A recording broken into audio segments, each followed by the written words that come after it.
you're already working on the 601, don't stop. As you can tell, these exams are very different. I don't want to see you have to restart your studies, especially since we still have another 3 months before the 601 ever goes away. So I think that's an important part too. Have a look at what you think is the right perspective for you, and I think you'll do fine. Pick either one works. As I mentioned, the end game, the thing that you get at the end is the Security Plus, regardless of which version you take. So really just pick the one that makes the most sense for your studies. Also let you know that we've got our 701 course and our 601 course on our website. It's on YouTube. We've got a playlist. We have course notes. We have practice exams. We have so many things that can help you pass either one of those Security Plus exams. I have all of these bundled together into my Success Bundle. So have a look at that. You've got more details are on my website. Please visit professormesser.com/701SB. That's our Success Bundle for more information on that. Also let you know that we will take this podcast or this live stream and turn it into a podcast. We of course have the podcast available. If you want to have this audio only version of the podcast on your podcast listening program, you can simply search for Professor Messer or visit professormesser.com/podcast for the RSS feeds that you need to be able to do that. Also let you know that there will be a video replay of this available immediately after the live stream. You'll find it on the Professor Messer channel at professormesser.com/YouTube. And of course, about a day later, my marketing manager Lori goes through this entire live stream. A human actually has to listen to me. Hi, Lori. She's going through this probably at 2x speed and writing down all of the timestamps that we use for this, which are a great resource if you're looking for something afterwards. You can now go back years in our study groups, find exactly what you need very, very quickly. Thank you, Lori, for your hard work. And I know the chat room appreciates it as well. And anybody watching this video afterwards appreciates it as well.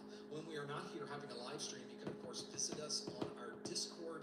Go to professormesser.com/Discord, where we have people studying for their A+, their Network Plus, their Security Plus, and other exams.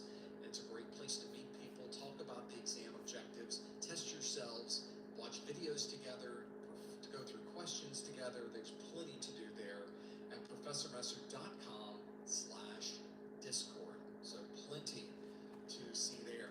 Of course, eventually you will need to take the Security Plus exam.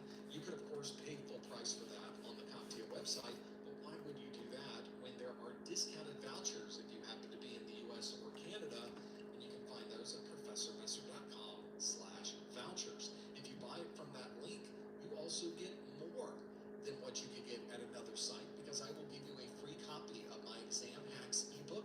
This is an ebook where I've compiled all of my tips and tricks for taking these exams, including some tips that can help you during the exam itself to get some extra points. That comes with your voucher purchase for free. In fact, you can't buy the Exam Hacks ebook. It's only available if you purchase a voucher or you purchase one of my Success Bundles.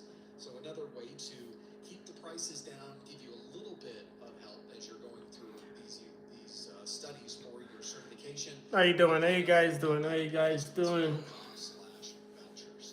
Let's talk about that question we had earlier, which is, Here you go, a Mr. C. security analyst Look in would your like to chat. be informed if any core operating system files are modified. Which of the following would provide this functionality? Good. We're doing good. Doing good. Way to go, Jesus. You did it. A FIM, NetFlow, or DLP. Let's see what you choose. 79.99 We'll close the poll. or 95. And it tells us that 49% of you say FIM as the right answer. And I think we did, these numbers are coming back much. Have you guys checked out my my upcoming videos and see what the contents and the pics are about? I asked for some feedback on that and on my store as well, just based on what is on there, just to get the feedback. If you guys can do that and leave me a comment there or anywhere on the page, let me know what you guys think. Technology really does to be able to make that happen. I think that's probably one of the best ways to approach these types of problems, is to understand what these technologies happen to be. And the technology we're working with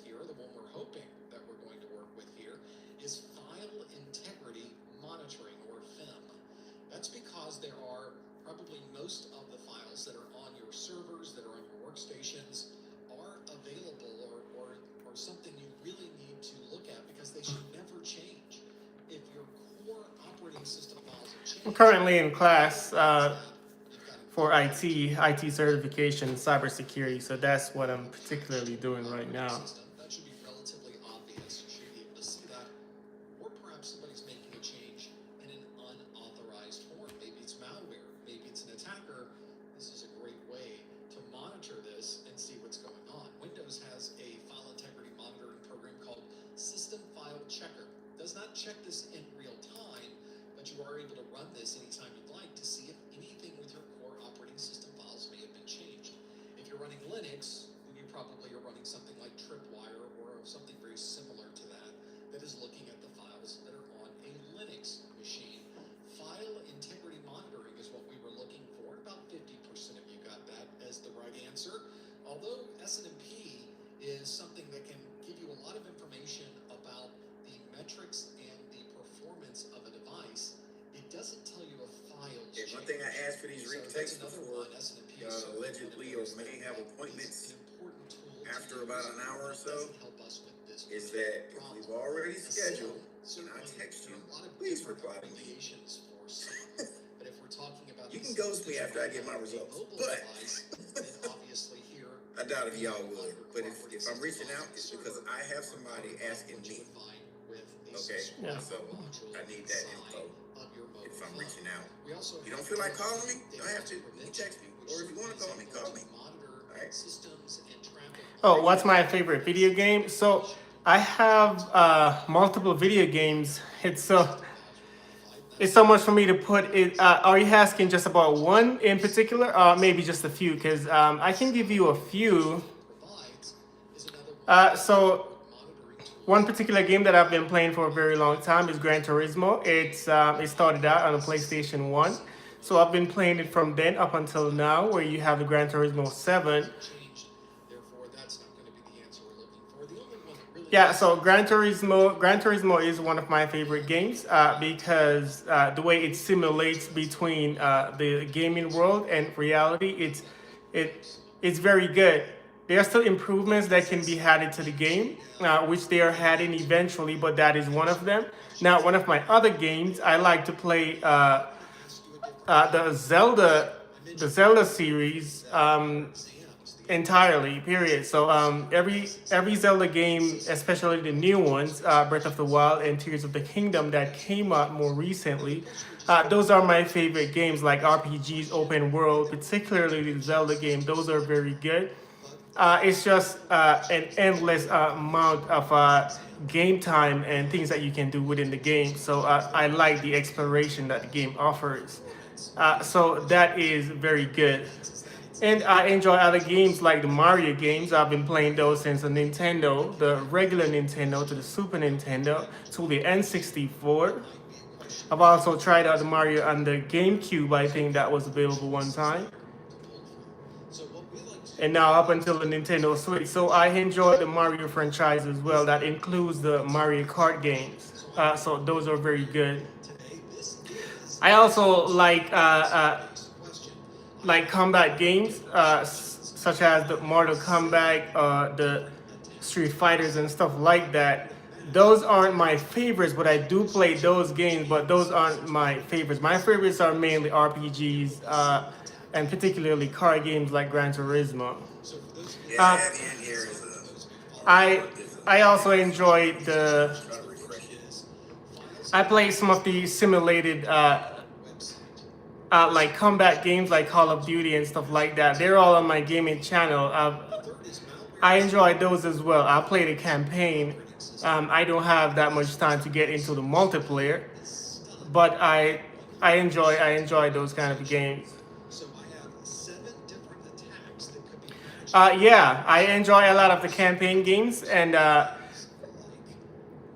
the other games as well that offer the multiplayer, so you can enjoy with other people. I think those are really good, especially now on the Nintendo Switch that you have the Mario Kart, and even now. So there's a new Plant vs Zombies, the replanted, that just came out, and what they have added to that is the is the multiplayer to it, and I think that is a great addition. So I just recently started playing that too as well on the PlayStation 5. Nice game. I just like the character build and just the progression throughout the game.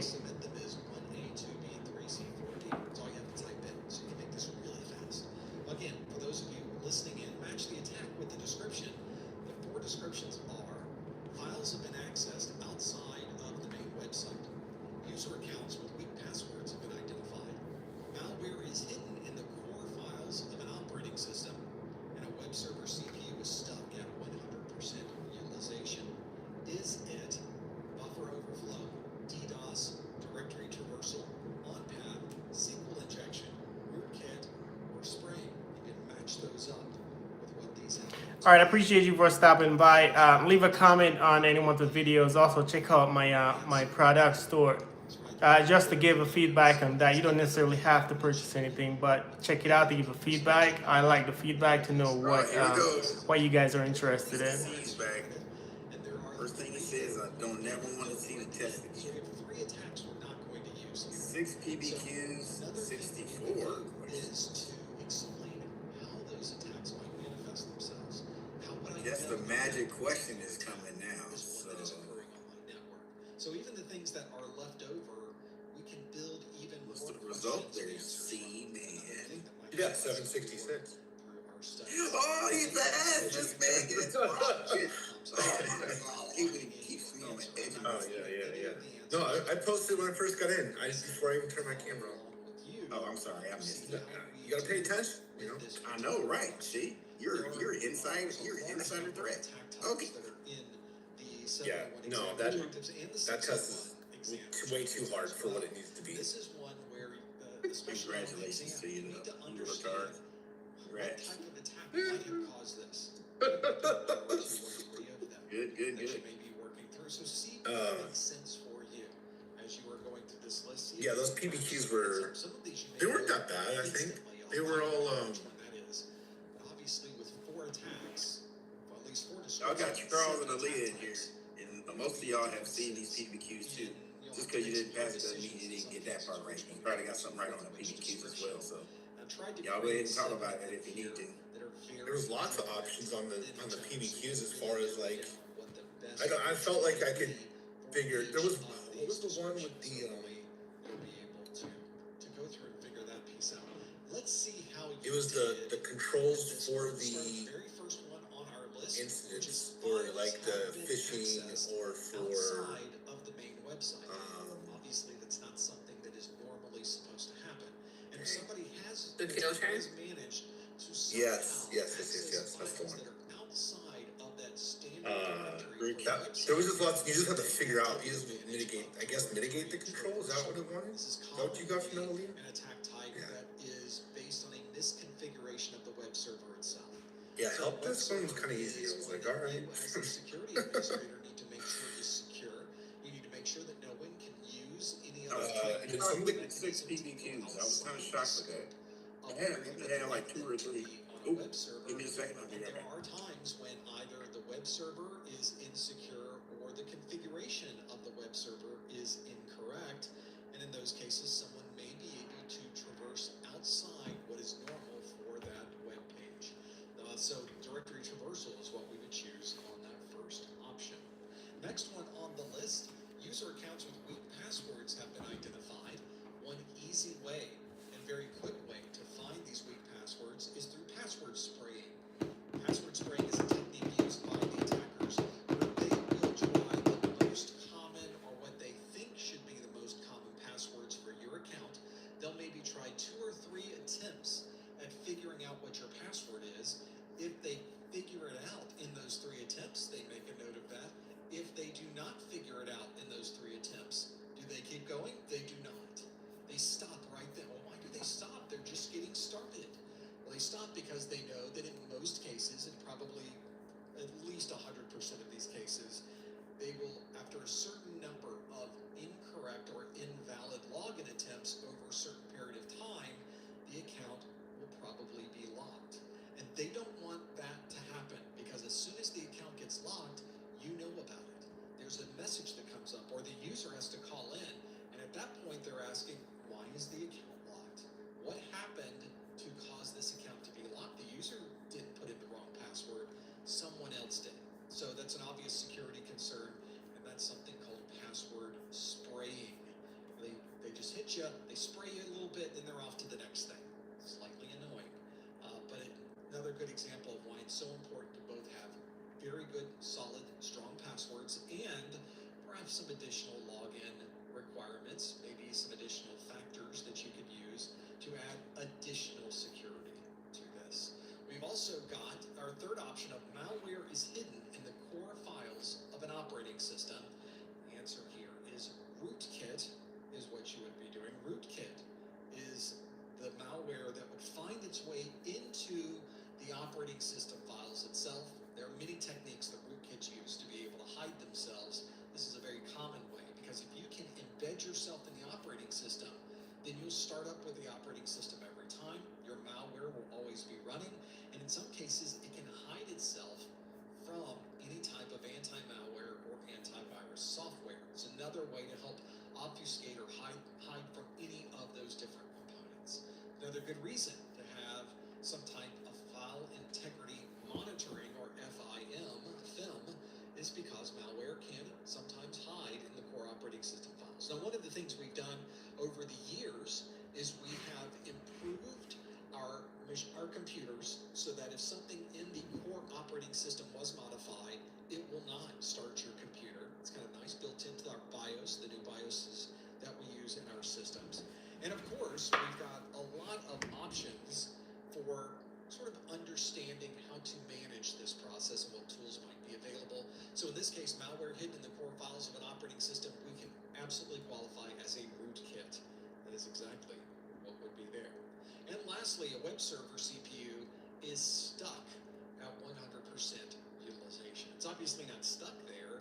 It's 100% utilization because it is being utilized 100% of the time. And that's obviously a concern, because usually your web server CPU needs to be way down at the bottom. Web servers don't usually work that hard.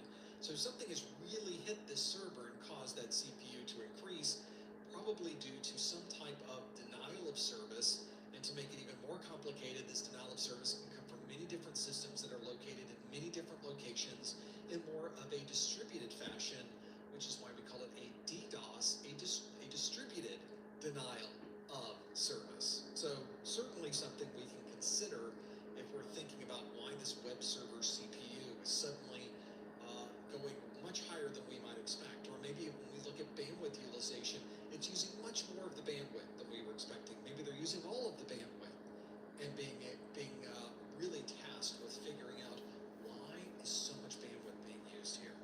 It can be really, really quite the issue when we work through this. So that is certainly the best attack type when we consider the ones that were here. There were other options here, buffer overflow, where some people were in the chat room were saying, well, we could use a buffer overflow could cause 100% utilization.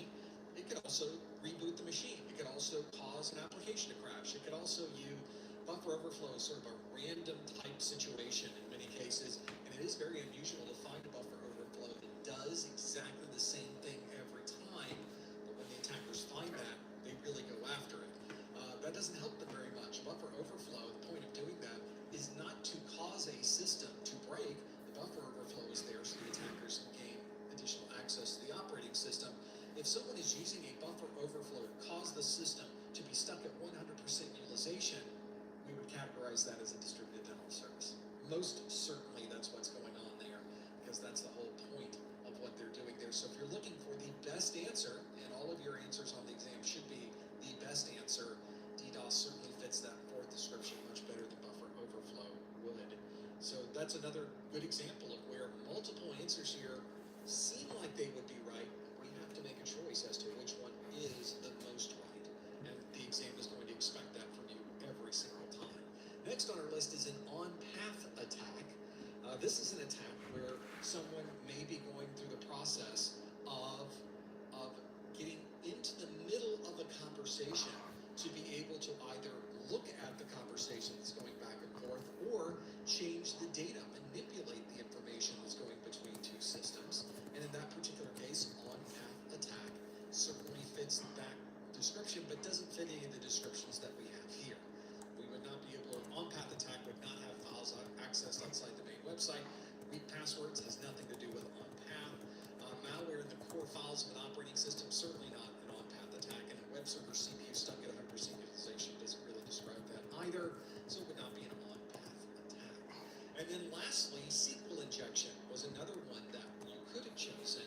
The last option here, SQL injections are usually done to a web server front end to gain access to a back-end database in an unauthorized form. So it's a very, very significant vulnerability because it effectively gives the attackers access to all of the data, or at least a large chunk of data that is in your database. So it's something we would really, really like to avoid is a SQL injection, but we have to make sure that our web server applications are built to prevent any type of SQL injection, and it doesn't really fit the answers that we see here. So hopefully that's given you some perspective of some of the attack types and what they do, and we even went through what the attack types might look like if I was to rewrite this question with additional attack types for buffer overflow, on-path, and SQL injection. But in this case, I think we did pretty well. Files accessed outside the main website is directory traversal. User accounts with weak passwords, finding those would be a process of password spraying. Malware hidden in the core files of an operating system would be a rootkit, and a web server CPU stuck at 100% utilization that is best described as a DDoS, distributed denial of service. So hopefully you did well with your matching for this performance-based question, and very much like performance-based questions you get on your exam, it might be a matching question, a drag and drop. They might ask this in a lot of different ways, but they will always ask questions that come directly from your exam objectives. So if you know your exam objectives, it doesn't matter how they ask the question. Let's now keep this going to another new question on this list. We're back to multiple choice based questions. This multiple choice question asks, a new firewall specification states the firewall is expected to operate properly for 29 years. Which of the following describes this expectation? Is that RTO, MOU, MTBF, RPO, or MTTR? Got quite a few to choose from there. Again, a new firewall specification states the firewall is expected to operate properly for 29 years. Which of the following describes this expectation? Is it RTO, MOU, MTBF, RPO, or MTTR? Do you think you know the answer? ProfessorMesser.com/QA. There it is, and lock in your answer. Please no answers in the chat room. Please no hints in the chat room. Instead, want to go to the link that is on your screen. That statistic of 29 years is an unusual one. People in the chat room already know I grabbed that from an actual firewall specification. That was not a made-up number, and that's not an unusual number. You could really apply that to most of the solid-state devices that you might be using on your network. A solid-state device is one that doesn't have a moving part to it. So if you have a device that does not have a fan, it does not have a moving mechanical hard drive, everything inside the device is effectively static. It doesn't move. Obviously, the electrons are moving, but that's about it. And in those cases, you get very high expectations of how long it is expected to operate. Almost messed up the whole question right there. Almost gave you the answer right there as I was describing it. I thought maybe I should put it in terms of the question, and we did. So if you want to answer this one, a lot of you already locked in your answer. Go to ProfessorMesser.com/QA and lock in your answer. Yep, there's firewalls with the flash storage. Definitely brings up that expected time frame, doesn't it? Let's see how you did with this one. Again, the question asks, a new firewall specification states the firewall is expected to operate properly for 29 years. Which of the following describes this expectation? Is it RTO, MOU, MTBF, RPO, or MTTR? We have 50.3% of you, just over the halfway mark, say it's MTBF. 17% say RTO, 13% say MTTR, 11% said an MOU, and only 7% say RPO. Well, we need to figure out what happens when things go bad. We need to, of course, think about this all the time. That's a natural thing that we do in the world of IT security. We're constantly trying to figure out worst case scenarios, next to worst case scenario, next to worst case scenario, and so on. So we have to start thinking about how we would recover from problems. And one of the key statistics, one of the important metrics that we consider when we are putting equipment into our network is how long we can expect these to run until we have to fix it. Because that is certainly going to be an important consideration for maintaining the uptime and the availability of the data on our networks. It can also be a security issue as well. With certain devices like a firewall, that is certainly a security issue. And mean time to repair, MTTR, is the average time required to fix an issue. Well, that's part of it, I guess. Once it fails, I do have to be sure that I can repair it. So we need to think about how long that might take to repair. That wasn't our question. Our question was about how long is it going to be until it fails? All right, well, that's an issue. So we need to consider the mean time between failures. What is the time that we can commonly expect Hey, I have before a question. this system has Did some you time to failure? Now, on obviously, that this is PBQ doesn't that we're manage talking any about, type of third where it party shows the intervention. link inside the phishing Getting hit email? by Did you lightning hover over since I'm in the Florida, link and obviously, see lightning is an enormous what URL storms, popped up? that type of thing. This isn't considering those types of things, these unexpected or things. Yeah, that wasn't you it can't control. some This is like really talking about what you can't control. Tilapia. This device. yeah. It was like some fish type plugged it in, URL, yeah. Nobody touched it. How long would it expect to run? And the mean time between failures is a good example of that. Yeah, if you Actually, hover it's based on over a it, good expectation. like not Obviously, clicking some of the it'll show firewalls that you you what may be installing haven't even been URL. around for And then 20 years.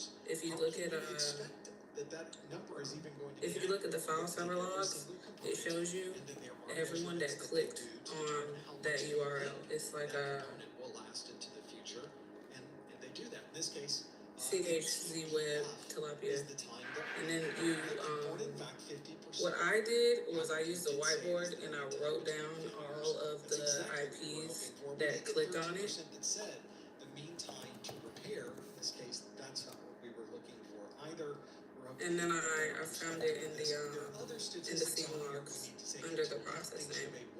And I saw that all the ones that clicked on it got a mail something executable file. And that's how I got a 704. My 701 course. It's a video called Business Impact Analysis, where we go through the details of RTO and RPO so that you can bring those into the mix and understand where you might be applying those particular metrics into these 1, equations. 2, 3, 4, 5, 6, 7, 8, 9, 10, 11, 12, 13, has 14, nothing to do 15. with a firewall or downtime or recovery or any of that. I just needed another acronym to put into this list, and that was a good one that I put in. So this is an example, though, of the thought processes you have to go through when you are a security professional who's buying equipment, installing equipment, and planning for the future. And if you are doing anything with security, you're going to be involved in disaster recovery process and making sure the data is secure. These statistics are going to be very important for helping you plan and understand what you might need to have on standby or have on contract to get to your office as soon as possible. For example, what if this firewall was one that is expected to operate for 4 years and then fail? Your mean time between failures is 4 years. You may think to yourself, maybe we should put another one of these on site. Maybe we should just put one in the box in the back room, and if it fails in the next 4 years, we can plug this new one in. Or if it's 29 years, you might not have to do that. So there is a financial aspect to this along with the logistics that you must consider. And of course, all of those are intertwined with each other. For those of you asking, that's a Palo Alto Networks firewall. Oh, 1, 2, 3, 4, 5, 6, 7, 8, 9, 10, 11, 12, specifications, 13, the tech specs, PDF file for one of their solid state firewalls, and just grab that 29-year number so that it would be something that would be accurate in the question as we're going through this. Well, it makes sense, doesn't it? For those of you who follow us for a long time, I'm a former Palo Alto Network Systems engineer, so these are statistics I'm very, very familiar with. So it's a good example. But that same number probably applies to any solid state type firewall that you would run into. So makes sense to me. Let's do another question. We've got more on this list, so let's go to this next one, and it asks, in a zero trust architecture, which component is responsible for allowing, monitoring, and terminating connections?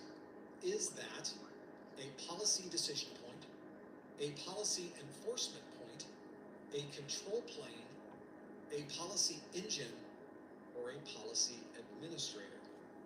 I will say in this case, I might have made up a couple of things, just so you're aware. So if you're thinking, wow, there's not many things that have policy in the name, no, I had to make a couple up. And one of these doesn't have policy at all. Maybe that's the answer. Maybe that's what set it off. Maybe I wanted the others to be there to kind of throw off everything. We'll find out. If you think you know the answer, go to professormesser.com/QA to lock in your answer. Questions about zero trust are not on the 601. So for those of you that are in the chat room and studying for your 601 exam, this is a topic you will not run into. But this is our 701 exam study, so it makes sense that we would go through a topic like this. The question again asks, in a zero trust architecture, which component is responsible for allowing, monitoring, and terminating connections? Is that a policy decision point, policy enforcement point, control plane, policy engine, or policy administrator? You think you know the answer? Go to professormesser.com/QA and lock in your answer. Please no answers in the chat room. Please no hints in the chat room. You can figure out what we think the answer to this might be. Zero trust is an important consideration. We have been using these terms for quite a number of years now, so it's good to see this in the latest version of the Security Plus exam. These are things that are important to know. And I think as you start looking at other exams that will be coming up, Network Plus has a little bit of zero trust in it. Probably the next A Plus may have a little bit of zero trust in it. So it's an important thing to know about for anyone who happens to be in IT, because you may run into situations where you're implementing aspects of zero trust in your infrastructure, and it's important to understand, at least logistically, how all of this works together. Answer your question by going to professormesser.com/QA and locking in your answer. Let's see how you did with this one. The question again asks, in a zero trust architecture, which component is responsible for allowing, monitoring, and terminating connections? Is it a policy decision point, a policy enforcement point, a control plane, a policy engine, or a policy administrator? And you chose a lot of different things. If we go with the one that is the most number of votes, policy enforcement point got the plurality of votes. Control plane, and that policy enforcement point at 32%, control plane got 30%, so it's effectively a tie for first place. 22% of you say a policy administrator, 8% say a policy engine, and 6% say a policy decision point. Well, this brings us to what would be the best answer here. And if we start looking at where these different components are, the thing that makes decisions and is responsible for allowing, monitoring, and terminating connections, such as subjects and systems, would be our policy enforcement point. This is, for lack of a better word, the gatekeeper. It's the one that is making decisions on who are you. Oh, you want to go there? Let me decide if you're able to go there or not. It's our policy enforcement point. And the policy enforcement point itself has, I know it looks here as a single box, but this could be a number of different devices working together, because it often takes input from many different components and data sources to be able to make a good decision about whether someone is allowed access to certain types of data or whether they are not allowed access to that data. It's the policy enforcement point that gives us that. The policy enforcement point itself is in the data plane. And so a number of you did choose control plane in your answer, but as you can see, the policy enforcement point is not in the control plane, it is in the data plane. So that doesn't apply. In this case, policy enforcement point, the 32% of you got that one absolutely correct. That is the right answer. Obviously, it's not in the control plane, so that 30% would not be correct. We have other devices and things that we will put into this mode. For example, the policy engine and the policy administrator. those are all in here in the policy decision point. I guess I really didn't make up much on this one, did I? Those are all real things. And so the policy decision point and the policy engine and the policy administrator that we have here, although part of a zero trust architecture, do not have the same types of requirements or responsibilities as the policy enforcement point, which is the one that is really allowing monitoring and terminating connections. 32% of you got that one absolutely correct. That is the one we were looking for. You did a great job on that particular question. Well, as you can already tell, there's a lot that you have to learn for this exam. If you're someone who's going through both the 601 or the 701 exam, then you've probably seen there's a lot that you have to know. And what I've done, of course, with all of my courses, is I try to take all of this incredibly important information and get it into a single document. This is my course notes. And my course notes themselves are there so that you can go through each video by video. It will have all of the text from that video, important graphics like the ones you see here, important charts and diagrams. There's the one on the zero trust model, just to give you an example of what that would be. And if you weren't familiar with that control plane and data plane, we've got more information on that right here on the course notes. It's all in here. Now, this obviously doesn't replace watching the video, but it's a great way to have everything consolidated in one single view to help you. We have that digital version of PDF that you see, Alrighty. that you just saw on your screen. We also have physical versions that are identical to the digital. I miss y'all Something already. that you can put in your backpack, take along with you, something you can really touch and read through and write on. Y'all make things in easy. notes. Y'all, You don't this like class the me. digital form, that's Y'all make fine. things easy. And if you Like, purchase the yeah, physical form, yeah. you get the digital version for Just free. want to let y'all know that. Y'all, y'all some No professional box folks. leader in the world will certainly be able to have you Yes, download immediately the digital version so you can start with your studies All right right. away. Here we Those are my course notes. You might want to have a look at those. They're on my website at professormesser.com/701cn. Another great way to not only perhaps help you with your studies, but it also helps us keep this crazy experiment going. Thank you so much for your ongoing support with these course notes, our practice exams, and all of the other tools that we provide on our website. Let's do another question. Got a good one here. Some of you wanted something that had a little bit of meat to it. So here's a question that asks, a web server log query, a web server log file contains this query, and it's a select command. Select asterisk Alright, from let's users see where what we name got equals this afternoon. professor or 1 equals 1. Which of the following would describe this log entry? Would this be DOS, SQL Sorry, y'all. injection, I'm in between y'all and this cross-site new scripting, class tomorrow, so I do race apologize. condition, or buffer overflow? A web server log file contains this query. Select asterisk from users where name equals professor or 1 equals 1. Which of the following would describe this log entry? Would it be DOS, SQL injection, cross-site scripting, race condition, or buffer overflow? I think you know the answer. Go to professormesser.com/QA and log in. Answer. That's the one to do it. Right there.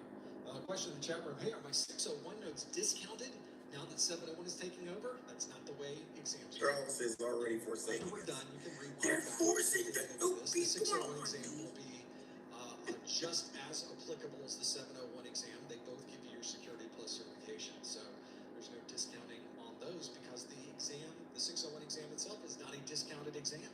It is not something that gives you less than. It doesn't become less valuable as we get closer to the retirement date. If anything, people studying for the 601 will tell you it gets more valuable to them as we get closer to. So I really should be increasing the price of the 601. We're not going to do that. No. But both of those are just as valuable. The only difference is you get to decide which one you're going to take. So there's really no difference between the two. If anything, I think the 601's a little larger. So because it was bigger, it was a bigger exam. So in that case, if we did it by size, the 601 would actually cost more. So if you want to look at it that way, the 701 is heavily discounted. See, it's all marketing, right? That's how they do it, I guess, as we work through those. Hopefully it gives you some perspective of what you could choose. And this is an attack question. Leah, can you meet me in room 1? To fit in some practical examples of attacks. This is certainly a practical example on that query. Maybe it's one that you see in a log file that you have to be able to understand what this might be. I think that might be very helpful. Let's see if you know the answer. A lot of you have locked in your answer. Let's see how you did. The question asks, a web server log file contains this query. Select asterisk from users where name equals professor or 1 equals 1. Which of the following would describe this log entry? Would it be DOS, SQL injection, cross-site scripting, race condition, or buffer overflow? And 83% of you say it's SQL injection. So this is one where we either all got it right or we all got it wrong. It's got to be one of those, right? So we'll have to see if this is one that we might run into. Cross-site scripting was 11%. So will someone be thinking, well, maybe this is cross-site scripting? Somebody fitting that into a cross-site script. We'll talk about why it could and could not be in just a bit. Race condition got 3%. Buffer overflow 1.41%. Buffer overflow people still hanging in there. Good for you. And then a DOS. I guess we did pretty well with our description of a denial of service earlier because 0% of you think that it is a denial of service. So very good example of how we might want to choose that particular kind of problem. And I think this is one certainly, if we were trying to break down what this is, a SQL injection really describes this. The code that we are looking at with that select command is SQL. That is a structured query language, SQL. Here in the South, we call it Squirrel, SQL language. It is the most common, certainly that is the database style that you're going to find 99.9999% of the time. I guess the rest of the time you'll probably just find a flat field text file. Is another way to do it. Maybe you get an old Access database in there somewhere. But the one that all of the big people or all the big boys are using, all the big boys and girls are using on their networks and their setup and their configurations is a SQL-based database. So if you go to inject data into that, it is a SQL injection, and in fact, you'll see it abbreviated as a SQLi, SQLi. This is something that can be easily done in a web browser. That's how most of these SQL injections are discovered, because the code of the web-based application allows them to inject this code. Obviously, it should not be allowing that. This is a very good example of the code that might be injected into a website so that you can gain access to the database. It effectively means look for a set of users where the name is professor, or, which means alternatively 1 equals 1, which effectively means show us everything. If 1 equals 1, show me all the data. Well, obviously 1 does equal 1, at least in the world that we live in today. So in that particular case, this would show you everything. If you go to the video we did on SQL injection, it's in section 2.3 of my course. You'll find a video on SQL injection. I step you through this in real time. So you can watch me perform a SQL injection on a database and see what the results of that might be. In fact, that is a very similar bit of text there that I use in that video to perform that injection of the database. So another good way that you can kind of get some practical visibility. How does that work? What do the bad guys do to gain access to these? Well, I'll show you. I'll show you that in the video. It's a great way to do it.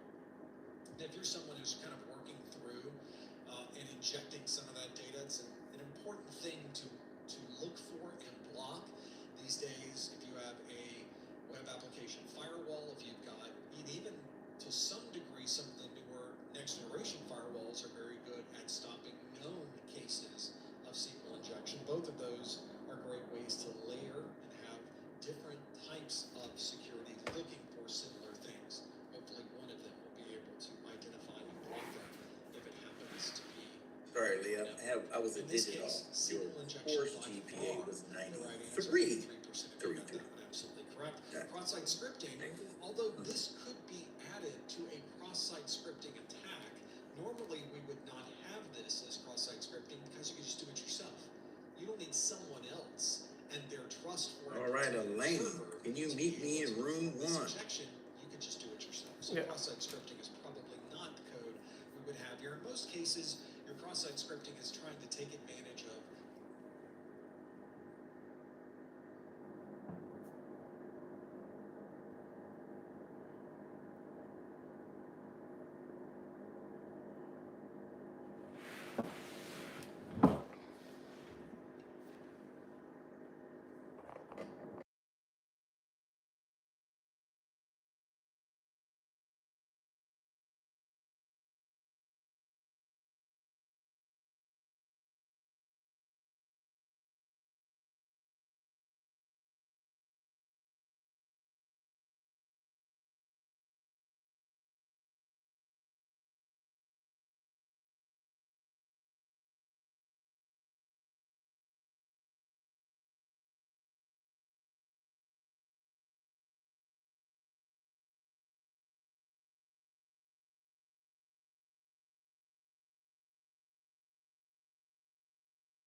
laptop storage drives to be configured with Mr. full T, disk encryption. meet me in Of course, the room following is one. best described Mr. as T, needed of in room this. one for surgery. Is it data sovereignty, data at rest, data redundancy, data masking, or data retention? Well, we're asking about the state of data. Let's see what you answered on this one. You can see that 49% of you say it's data at rest, 27% of you say it's data masking, 10% say data sovereignty, 6% say data redundancy, and 6% say data retention. So here we were looking for a state of the data, and there's 3 different states of data that we need to worry about, of course. There is data in motion, as it is going across the network, as we are transferring it from one point to another. That's data in motion. We have data in use. That is when we are actively processing that data, commonly in the memory or the CPU of our system. And if the data is being stored somewhere, like on a laptop drive, for example, it is data at rest. Data at rest is what we were looking for there. And we've got that data that is simply stored on the SSD. It's on a hard drive. It could be data that's encrypted. It could be data that is in the clear, not encrypted, plain text data. This is a good example of if you are someone who's trying to work through what the different options are for these. You should look at what the question is asking of you. So that doesn't make it a trick question. That makes it something that you didn't read properly. But either way, it's an important thing to consider on the exam, is you really have to be very, very careful about what you are reading, because you will rush through these exams. There's been many times when I've gone back through an exam that I've been working on, and I thought it said one thing, but it actually said which one of these is not the right answer. And suddenly, completely different answer. I missed the not in the question, and fortunately was able to change that one before the exam was submitted. So a very good example of why it's so important to answer these questions quickly, but make sure you read the question very clearly all the way through and understand what it's asking of you, because that will be important. There will be answers on here that will be similar or something that might lead you down the road, but in the reality, it's something completely different. In this case, I had to come up with all of these different types of data, not states of data, but types of data situations or scenarios that might apply, something that had data in the name. Ryan, So meet me that in was really the room one we were one. kind of focusing Ryan on to here. room But if you one have a for laptop storage drive, surgery. you're storing data on there, and you're concerned about managing and securing that data, you need to understand how is that data existing? How is the data on that laptop? Because I will use different ways to protect the data when it is at rest than when the data may be in motion. So if data is in motion, what's a good way to protect it? How about a VPN? VPNs are a great way, but a VPN doesn't protect the data when it is at rest. So a good example of how understanding the state of the data might change your understanding of how to protect the data, and you have to understand how to do that with all of the different states of the data that you are using.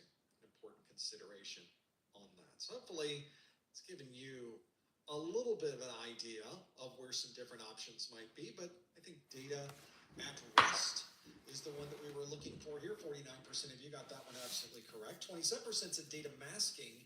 Data masking describes a case where you are hiding data behind other types of information on the screen to keep that data private. For example, if you have a receipt that you've gotten recently and you paid for something with a credit card, most of the credit card number will have asterisks in it that is being masked with the asterisk. The only thing you can really read from the credit card number is the last 4 or 5 numbers of that credit card.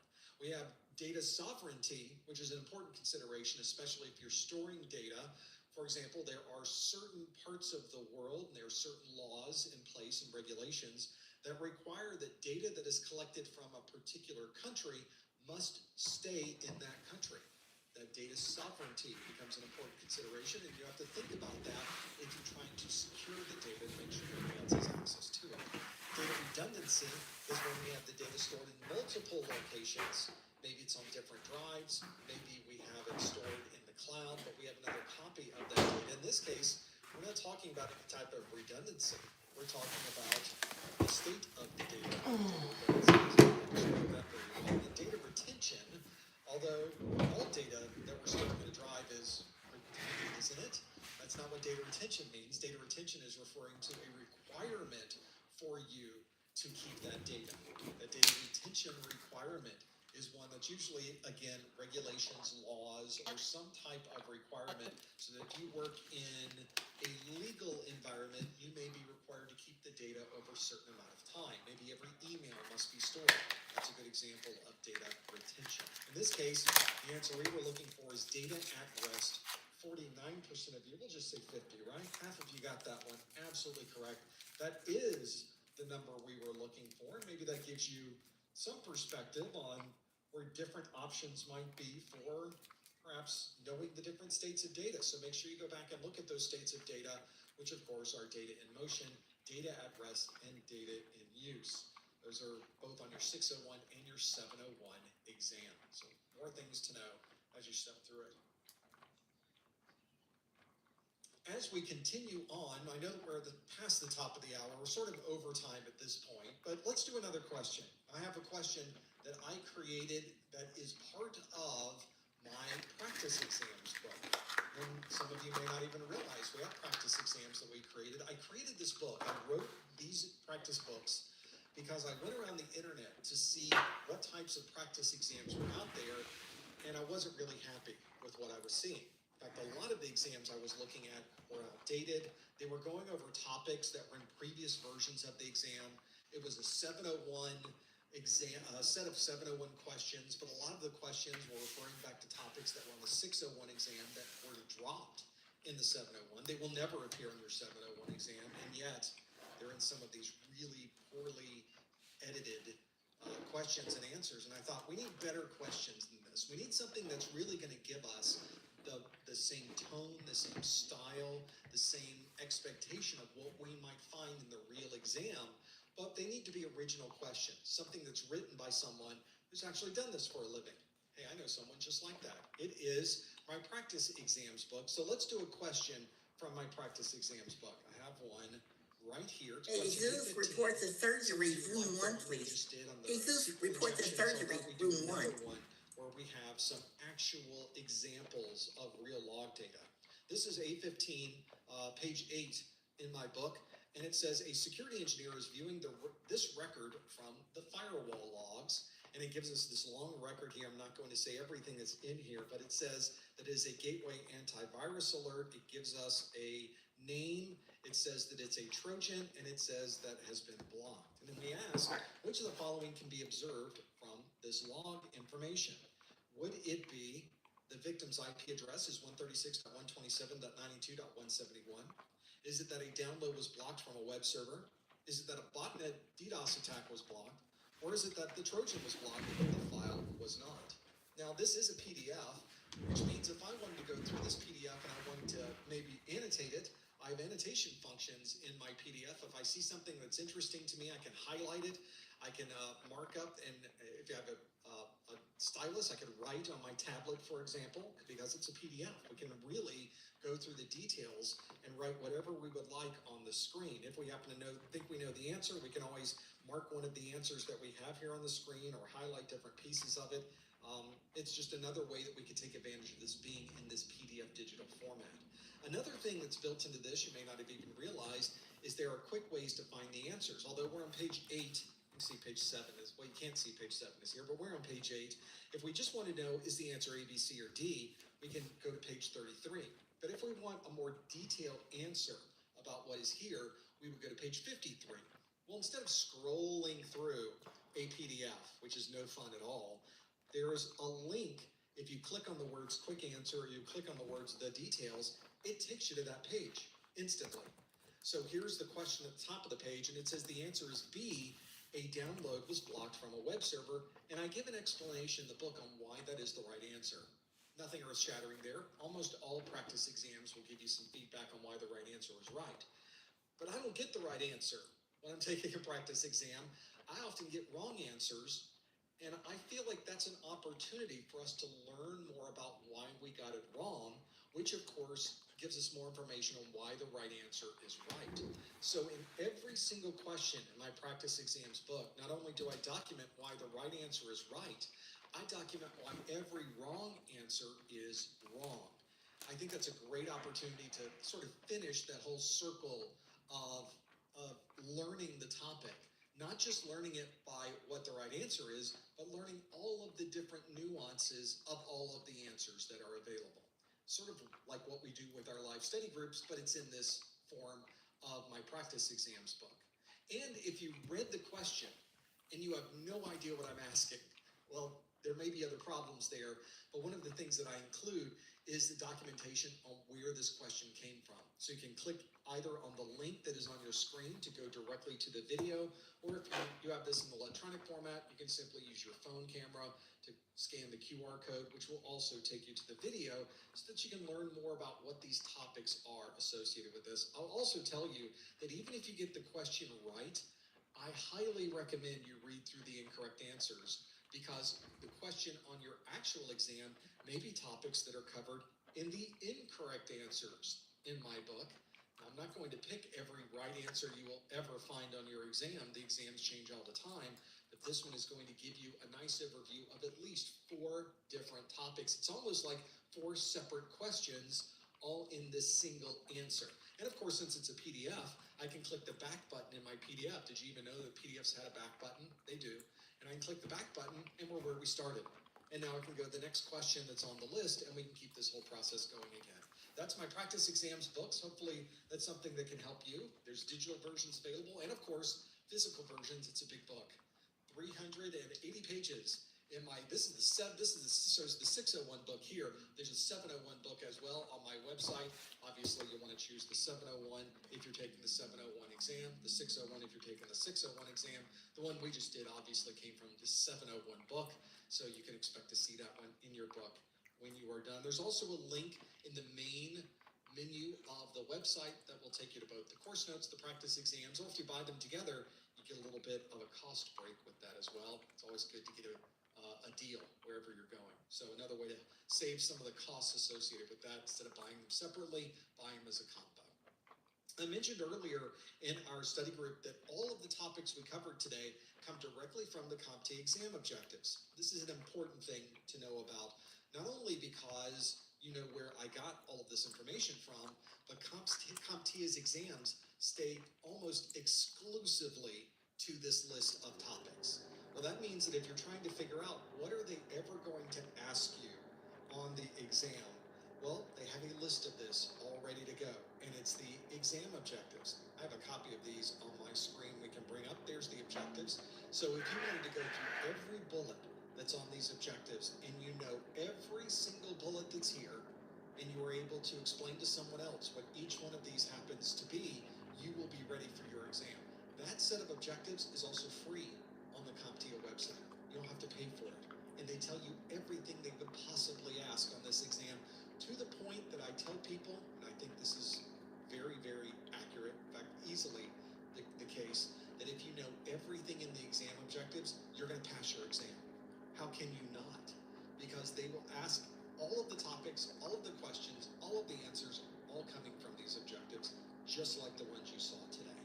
So another thing that might help you as you're going through this list is to get those objectives. You can either go to your favorite search engine and type in CompTIA exam objectives. It'll be the first link there, or follow the link that's on your screen. Go to professormesser.com/objectives.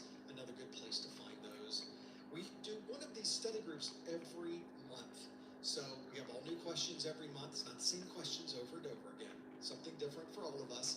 And you can, of course, go back and watch replays of all of the ones that we've done for both the 601 and the 701 exam. We have another one of these Security Plus study groups planned for next month, currently planned for May the 22nd. We have A Plus study groups on the 7th and the 9th of May. We have a Network Plus study group on the 15th of May. And then on the 22nd, we have our next Security Plus study group. Sometimes these dates and times can change. Sometimes very, very quickly. Sometimes there's plenty of time to know. But you will always know when the next live event will be by visiting the URL on your screen. Go to professormesser.com/calendar, and you can, of course, find out when the next event is. If I ever have to change these, I change on the calendar first thing. I also have a duplicate of that on our Discord. There's an events channel on the Discord. I don't have any of the events in there for May. We've got to do that later on today. But everything that's there, you'll be able to certainly go through and find all of those. Well, we're not done, although we are done with the first Charles, hour. We're not done with our study group. Charles, We have plenty more to go through. Stick around for our after show coming up immediately afterwards. Just stay where you are. Coming up in just a few seconds. Don't forget about our weekly Security Plus Pop Quiz question that is on Twitter. We also have versions of that on Instagram. And I'll remind you, if you have not given this video a thumbs up or you haven't subscribed to our channel, how can you not subscribe to our channel? You need to get over there right away and subscribe at ProfessorMesser.com/YouTube. And if you do that, I speak very flippantly about that. It's actually very, very important to us that if you like what we're doing here, it's a great way to support what we're doing. You don't even have to spend any money, and it does help us out quite a bit. So thank you so much if you are subscribed or if you're considering subscribing to the channel. Don't forget about our vouchers. If you're in the US or Canada, go to ProfessorMesser.com/vouchers to be able to find some discounts on vouchers you cannot get on the CompTIA website. And of course, our course notes are available on our site at ProfessorMesser.com/701SB for the Success Bundle. Well, we've got a lot more questions to answer that you are going to ask in our after show. Stick around for that. For those of you that we will see next time, thank you for joining us, and we will see you next time on the Security Plus Study Group. Okay, so that's not the right graphic. I did all of this and had the wrong graphic on it the whole time. This is, how about this one? There we go. Now now my world is better. Now we are in a much happier place. Just the little things in life that show. See, it's all live. It's not like I can figure this out and get it all right every time, right? But the questions were right. So that was the important part of having this here. Now it's time for the after show, where I have plenty more opportunities to get all of the graphics on your screen completely incorrect. The way that you can participate is by going to that same URL and submitting a question, ProfessorMesser.com/QA. If you do that, there will be a question there waiting for you right now. You'll see on the screen, not that screen, this screen, here we go, that you can submit a question for the study group, the second hour of the study group at any time. And I will list all of these out on my side and we'll present them on the screen. So if you have a question you would like to ask about the Security Plus exam, about Security Plus in general, about CompTIA or technologies or the security market or IT in general or anything that's going on in your or my life, you're welcome to do that. I probably won't answer anything in my life, but you can certainly submit your question. Who knows what I may come up with on this list? I'm more than happy to go through those. So I'm going to bring up my Q&A board and see what questions you have listed here and see what we can answer about the exam or other things that you might have where we can go through. The first question we have is one that talks about the exam itself and how things are graded. A few of these questions came up during the first part of the study group when we were doing performance-based questions. This one asks, as we go through this right here, hi, I was wondering how the test was graded. If you were given a multiple choice with multiple answers and you got 2 out of the 3 correct, does that mean it's counted wrong? It's a perfectly reasonable question, a perfectly common scenario, and one you may even run into on your exam. And what CompTIA, though, has told us is that they don't tell us how the exam is graded. So they were nice enough to tell us that they won't tell us how the exam is graded at all. They tell us nothing about how the exam is graded. The only thing we can do is sort of try to reverse engineer maybe very broad brushstrokes of how the exam is graded. And those very broad brushstrokes have brought us to the fact that you will get a certain number of questions on your exam. The maximum will be 90. You might get fewer than 90 questions. But we have determined that each question is worth a different number of points. So at least we know that. At least we know that not every question is worth the same amount. We also know, thanks to CompTIA, they have told us that there are situations with performance-based questions where they may give some type of partial credit. They've also said there are times with these performance-based questions where they might not get partial credit. So again, it's a non-answer for CompTIA. Yes, they could. No, they couldn't. I would like to think that if the performance-based question was similar to the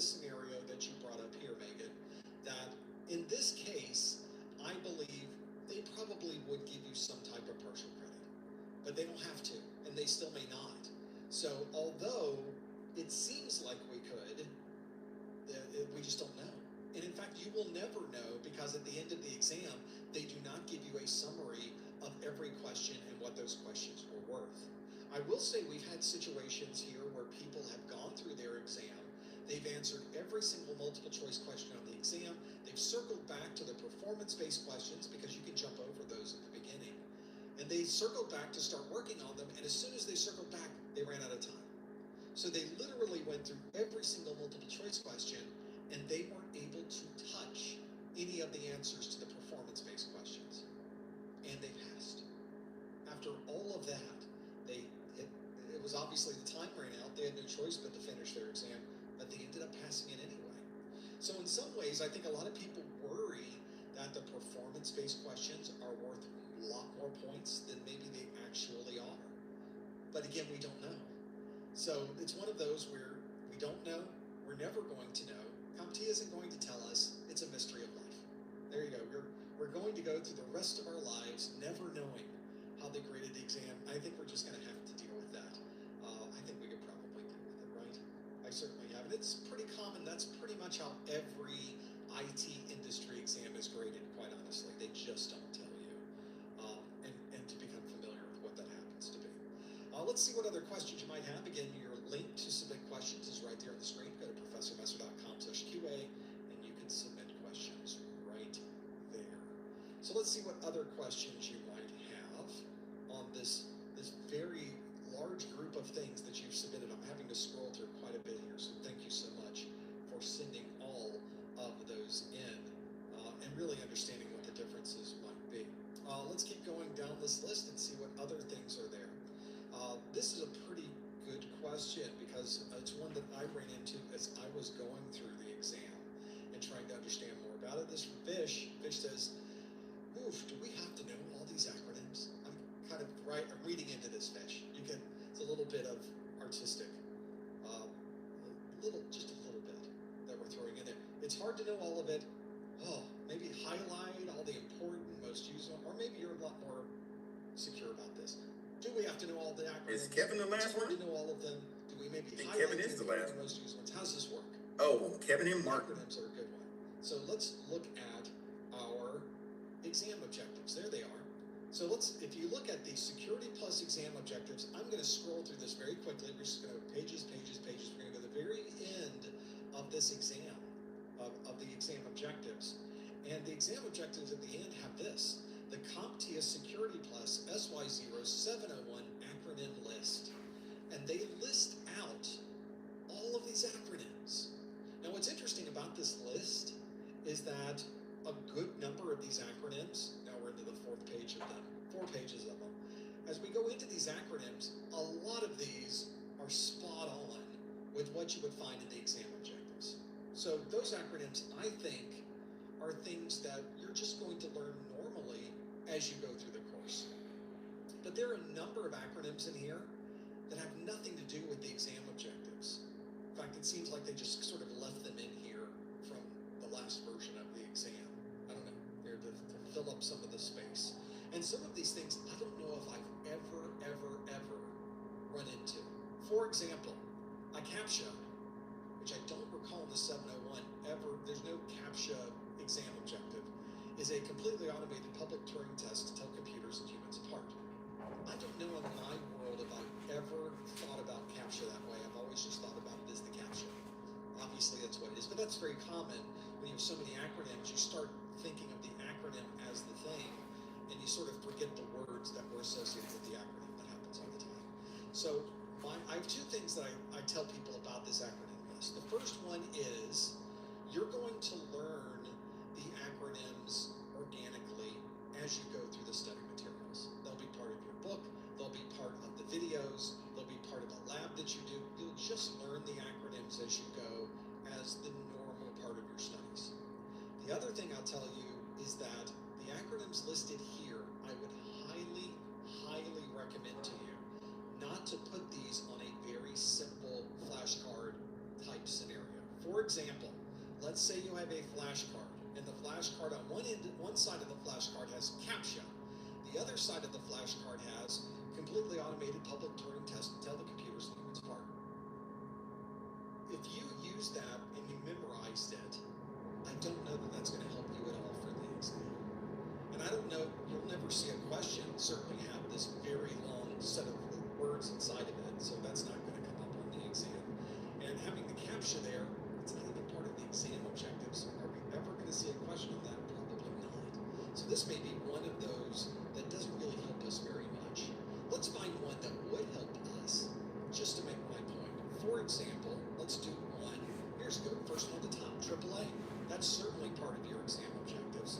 The acronym AAA, we just simply call AAA, is spelled out as Authentication, Authorization, and Accounting. Yep, that's what AAA is. But if you were to do a flashcard that has AAA on one side and Authentication, Authorization, and Accounting on the other side, I don't know that it tells us anything. So the more important way to study this, in my mind, is AAA. Know that it's Mike, how you doing? Authentication, Authorization, and Accounting. That might help us. But then you also need a third piece of information that says, when do you use Working on that this? final. How does this fit into your scenario of security? He said, "Done, How son." is this going to, how is this applied into someone's infrastructure? Hey, meet me in breakout You room. have to not only understand what the words mean, you really also need to understand when you would use those technologies.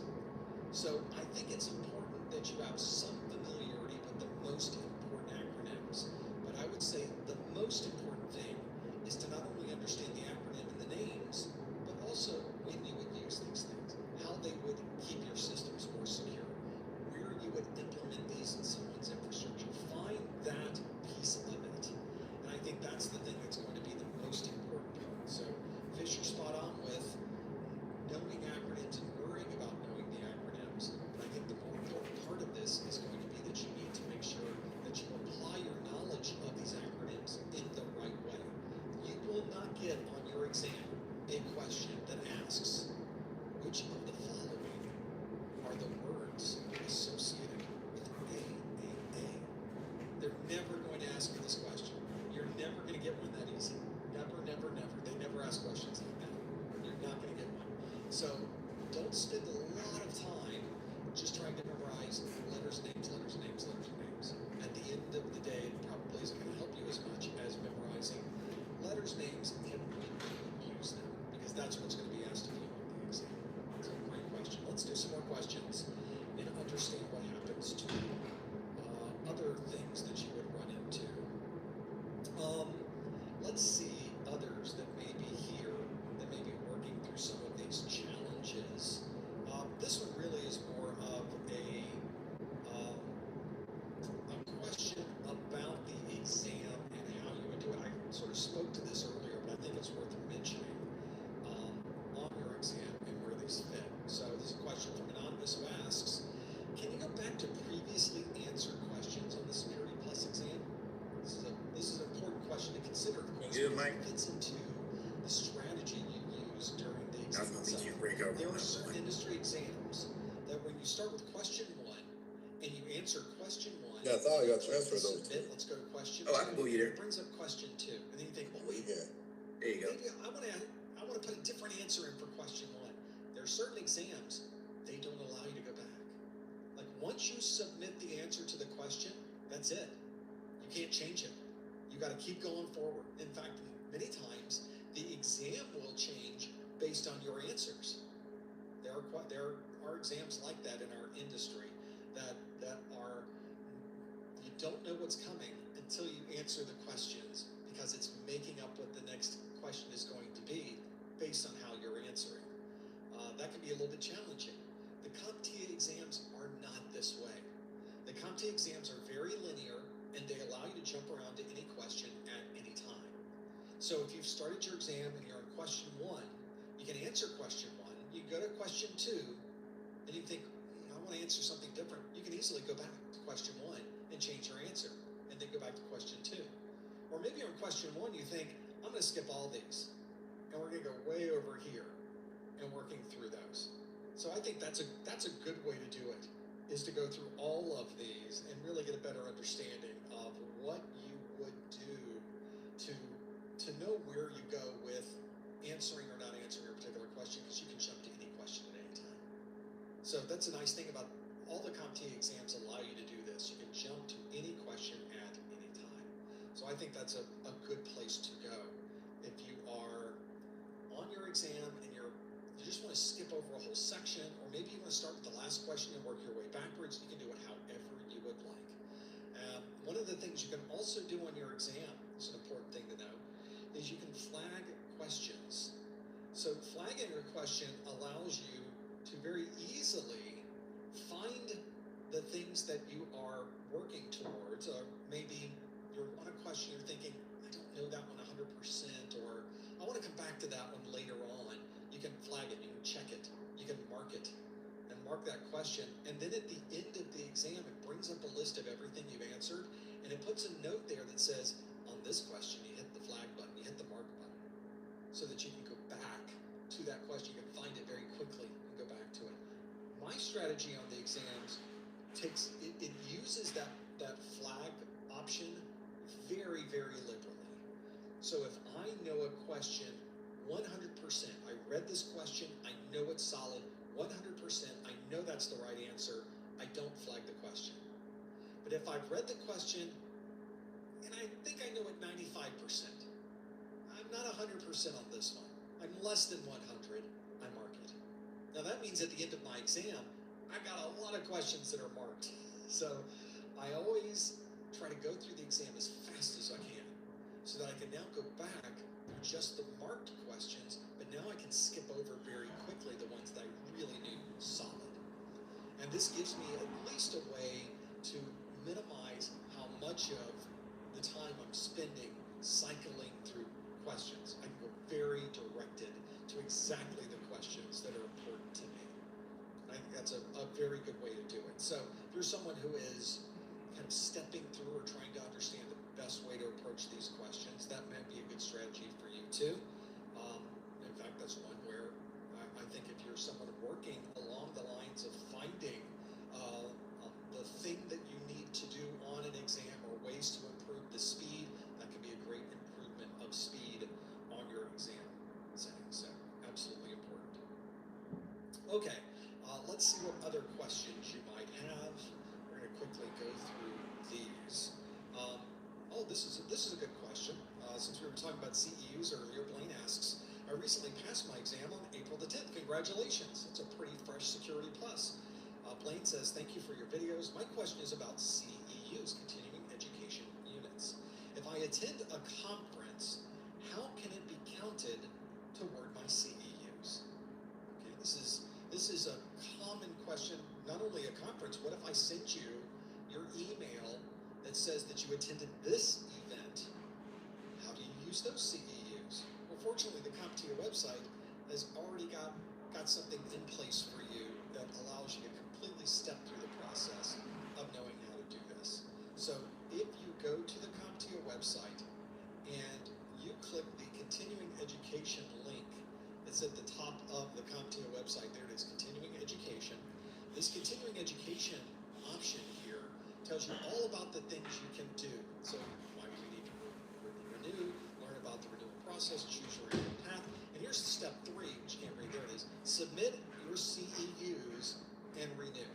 So I'm gonna click that, and when it brings up the page on submitting them, this is where you submit the CEUs. But that wasn't your question. Your question was really, how do you do this? Where do these CEUs fit? Now, fortunately, the CompTIA website has right here on the right bar the CEU assessment. Click that, and it will step you through the process of how you would use these CEUs towards renewing your certification. So let's get started. And we're going to select your activity type. So the example you gave earlier was one where, let's go back one. Here it is. If I attend a conference, how can it be counted toward my CEUs? Okay, what was I attended a conference. Now you could have attended a live webinar. When you get your CEU from me, it will be for a live webinar. But your question was about attending a conference. So I'm going to click that. I attended a conference. Continue. Was it completed within your 3-year CE renewal cycle? For example, if you mentioned in your question that you were certified on April the 10th, So April the 10th, did you attend this conference after April the 10th? It's really what they're asking here. Is it within that 3-year renewal cycle? And that's important because if you attended the conference prior to being certified, you can't use that as a CEU. You can only collect CEUs after the date that you were certified. So let's say in this case, yes, we absolutely were. I'm going to click continue. And it's, oh, did I say no? Say yes. Here we go. Yes, sorry. And click continue. And it says we need a detailed description and outline of the conference content. Yes. And we need a certificate of completion or email of conference registration containing your name, the name of the conference, and the date the conference was attended. And if we have that, we can continue. And then it says which certification you're renewing. Maybe you have your A+, your Network Plus, and your Security Plus. And we're going to click continue. And it tells us, oh, if you're renewing multiple certifications, you only have to renew the highest level, which in this case is the Security Plus. We click continue, and it says, did you check to see if the contents of the training that you went to or the event that you went to does 50% of that activity pertain to one or more of the Security Plus exam objectives? Yes, it did. It was a security conference. Great, and we'll click continue. It says all done. You can log in to submit this for your CEUs. That's the process you go through. Now, you don't have to go through this process every time. Once you do that the first time, you figure out, oh, okay, that's how you would do it for a conference. We could do this again for my webinar. Now we have to go through the spam thing. So let's do this for a live webinar. You've just gotten the email from me that says you attended this webinar. Was it within your 3-year cycle? Yes, it was. In that email, there will be a description, and it will have your name, the name of the webinar, the date, and the attendance hours in the email. So, of course, following the instructions that CompTIA is expecting of you. In this case, we're going to say it's Security Plus that you're renewing, although this webinar is perfectly good for renewing A+ or Network Plus as well, because it needs to be, the content that we do here, at least 50% of it needs to correlate back to at least one exam objective. And indeed, both on A+ has an entire section on security, Network Plus has an entire section on security, and of course, Security Plus has quite a number of sections on security. And there we go. We're all done. It says you can submit those, so it does match. So if you're ever wondering, does the CEU, does that match what is expected of me? Is it not? They have a whole menu set of things. You can go through the wizard, and it will take you through the whole process of understanding what that might be. So maybe that can help you too. If you're going through the process of trying to figure out, can I use this for CEU? Can I not? It will take you right through so that you have no worries about this. I did receive an email from somebody recently that said, I submitted this, and CompTIA sent it back to me and said, no, this isn't good enough. And so we went down the list of, well, did it have this? Did it have the name? Did it have a description? Did it have this? Did it have the other? Those things have to be there. So if it's not there, they could possibly send that back to you and say, this one doesn't match the requirements we have for a CEU. You may have to get that CEU somewhere else and work through that. One of the other questions, there were a couple of questions also that were submitted that were about my vouchers. So if you go to professormesser.com/vouchers, so I have to put the slash in, /vouchers, it'll bring up a page that talks about the voucher side of things. Of course, you can buy the vouchers on my site, but it requires you to be in North America or a U.S. territory. So you need to be in Canada, the U.S., or a U.S. territory to be able to use these vouchers. And you have to be physically located in one of those countries. You can't just have a passport from the country. You have to be in that country to use those vouchers. So physically located. You can't be virtually located in that country through a VPN. That doesn't work. You have to physically be in that country. So that's one of the requirements that CompTIA puts on the vouchers themselves. If you are in a different country than the U.S., Canada, or U.S. territory, you're not in Guam, you're not in Puerto Rico, you're not in the Northern Mariana Islands, you're not any one of those many different U.S. territories or Canada, then you can't use these vouchers, unfortunately. There are a set of vouchers you can buy directly from CompTIA or from CompTIA partners that are in your country that would be specific to you. If you are part of the military and you are located in a different country, different rules apply to you. So you may want to check on your base because there may be a set of vouchers just for you another set of things to consider when you're going through the process of finding the right voucher for you. Vouchers, whether you buy them from CompTIA or you buy them from my site, they're not returnable. You can't exchange them. So once you buy them, you've bought them. So make sure that the voucher you're buying is the one that is correct for you. I do have things on my website when you go through the process, just so you're aware. Let me see if I can bring those vouchers up again. I'll explain. I don't want you to buy the wrong voucher either. I think that would be a bad thing. So let's say you were buying an A+ voucher and you say, that's great. I want, instead of buying at $253, I can buy the voucher for $227. That's a great deal. I want to buy that. When you click it, it will require you, it even tells you these vouchers can